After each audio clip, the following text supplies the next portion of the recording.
में मदद लेकिन पार्टी आप पे तो कार्रवाई करेगी ना, पार्टी आपको तो बर्खास्त करेगी। कांग्रेस छोड़ करके कांग्रेस के विरोध में आप जा रहे हैं, काम कर रहे हैं। मैंने कांग्रेस को छोड़ दे, देखिए पार्टी अगर बर्खास्त करती है तो स्वागत है उसका। हाँ। पार्टी हमसे जवाब आएगी ना, सीधे पार्टी मुझे बर्खास्त कैसे कर सकती है?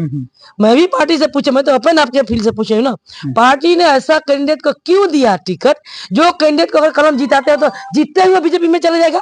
इसकी कोई गारंटी नहीं है कि वरुण विजय जी को हम लोग जिताएंगे तो हमारे बात है स्थानीय की। लेकिन स्थानीय की बात है, स्थानीय जीतते हैं तो केसरिया के बौद्ध स्तूप, डुमरिया घाट पुल, सरोत्तर झील जैसे दर्जनों यहाँ पे जो विकास का काम है जो नहीं होता है, उसी के सहारे लोग विधायक बनता है। लेकिन आपका मिशन क्या है कि रामशरण जी विधायक बनते हैं, जनता मौका देती है, तो क्या लगता है? देखिए ये लोग अभी तक की विकास केसरिया की होगी तो केसरिया आगे बढ़ेगी। आज भी देखिए केसरिया बौद्ध स्तूप का क्या स्थिति है, आज भी देख रहे डुमरी घाट पुल क्यों नहीं बना अभी तक? बिल्कुल अभी तक नहीं बना। वहां पर हर समय दुर्घटना का होते रहती है। तो इसीलिए जब तक यहाँ का बेटा नहीं होगा, यहाँ का जनता नहीं होगा, यहाँ का लोग प्रतिनिधि नहीं होंगे, यहाँ का दुख दर्द बेटी जो भी हो हाँ जो भी हो, केसरिया का दुख दर्द केसरिया का बेटा या बेटी नहीं समझ सकती है, बाहरी नहीं समझ सकती है, ये कहना इनका है। बाकी जनता तय करेगी। दूसरे चरण का चुनाव का आपको मतदान प्रक्रिया बस कुछ ही अब देर बाकी रह गया है। कुल मिलाकर के 2 दिन बाद यानी मतदान होना है, और मतदान में जनता तय करेगी कि किसके सर पर सेहरा सजाएगी केसरिया में, और कौन केसरिया का विधायक बनेगा।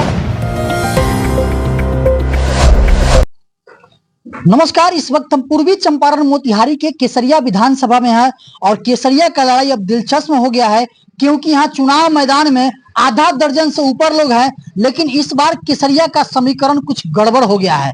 अब इस बीच आपको बता दें कि कल तक कांग्रेस की नेत्री कहे जाने वाली सुमित्रा कुमारी यादव मेरे साथ है, जो कांग्रेस की अच्छा लीडर केसरिया की थी, लेकिन आज कांग्रेस छोड़कर निर्दलीय प्रत्याशी का समर्थन दे चुकी है।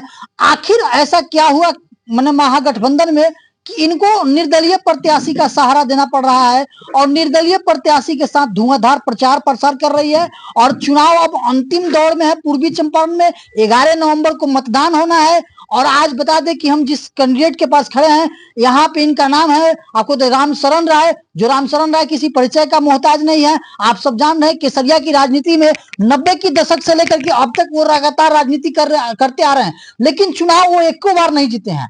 उनका ये अंतिम चुनाव है, और अंतिम निर्णय जनता क्या लेगी अब सोचने वाला होगा और दिलचस्प होगा। इस बीच कांग्रेस के नेत्री कांग्रेस छोड़ चुकी हैं, निर्दलीय का साथ दे रही हैं।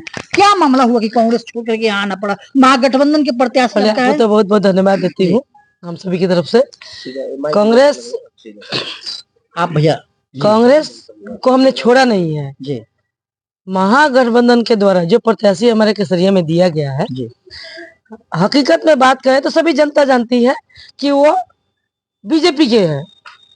महागठबंधन प्रत्याशी वरुण विजय जो है अभी जी वो बीजेपी के लोग हैं। और अभी 1 साल पहले हमारे वर्तमान माननीय सांसद राधा मोहन सिंह जी हैं जी, उनके चुनाव प्रचार में उनके पिता जिनको हम लोगों ने एमएलसी बनाया, हम लोगों ने मदद किया, महागठबंधन के लोग, तो एमएलसी बनाए, तो बनाने के बाद वो डायरेक्ट बीजेपी को मदद की। स्टेज से उन्होंने प्रचार प्रसार किया, महेश्वर प्रसाद सिंह ने, वरुण विजय जी के पिताजी ने। अच्छा, ये लोग कंटिन्यूअस स्टेज पर थे।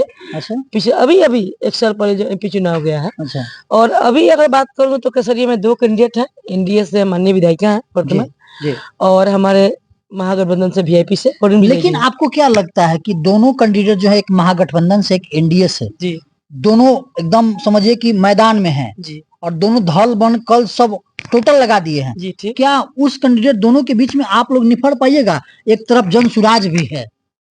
सबसे पहली बात यह है, धन बल की जहाँ तक बात आती है, धन बल ठीक है, धन बल वाले लोग हैं जी, लेकिन वर्तमान जनता केसरिया का चाहती है कि केसरिया का बेटा हो, केसरिया का व्यक्ति हो, जिनके पास हम दिन रात सुबह शाम जब भी जाए उनसे मुलाकात हो, हमारा काम हो। हमारा केसरिया के कौन है? केसरिया के तो सब हैं।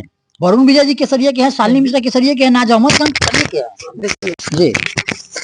बताइए बताइए। जहाँ तक वरुण विजय जी की बात है जी, तो वो केसरिया के तो है नहीं, वो तो हरसिद्धि के हैं। अच्छा, हरसिद्धि ड्यू टू एससी को सीट चला गया जब से रिजर्वेशन वहाँ लागू हुई है।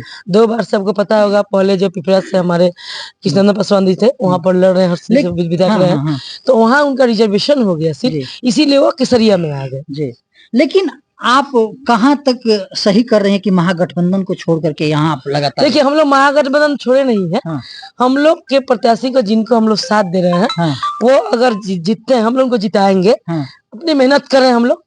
रिजल्ट तो ऊपर वाला के हाथ में है, समय के साथ है, जनता के हाथ में रिजल्ट है, और जनता हमारे साथ है। जनता को अपना लोकल व्यक्ति चाहिए, यहाँ का व्यक्ति चाहिए, सुख दुख में साथ होने वाला व्यक्ति है। और रामशरण प्रसाद यादव लगातार 4 बार मुखिया रहे हैं, 2-3 बार चुनाव भी लड़ चुके हैं, विधानसभा का भी, और इस बार उनकी अंतिम माने बारी है चुनाव की।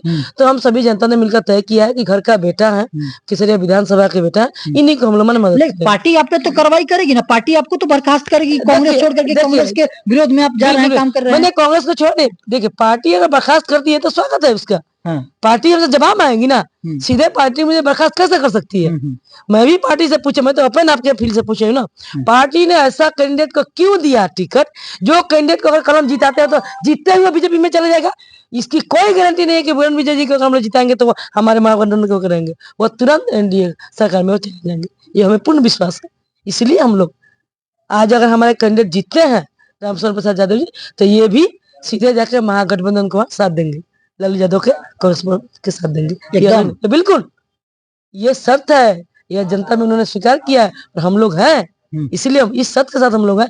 हम लोगों ने, जनता ने महागठबंधन प्रसाद रामशरण यादव को मान लिया। मतलब तो जनसुराज के बागी हैं कि महागठबंधन के बागी हैं आप? जनसुराज के बागी, जनसुराज को हम जानते ही नहीं। जनसुराज भी तो यहाँ इनको टिकट देने की दावेदारी कर रहा था, टिकट काट दिया उनका। टिकट देने की दावेदारी तो हमारी भी थी। हाँ बिल्कुल, मेरी भी थी जी, मैं भी कांग्रेस के यहाँ से प्रत्याशी थी जी। ऐसा नहीं है कि मैंने कांग्रेस पर देखकर मैंने विरोध किया हुआ हो, ऐसा तो नहीं है। लेकिन यहाँ बात है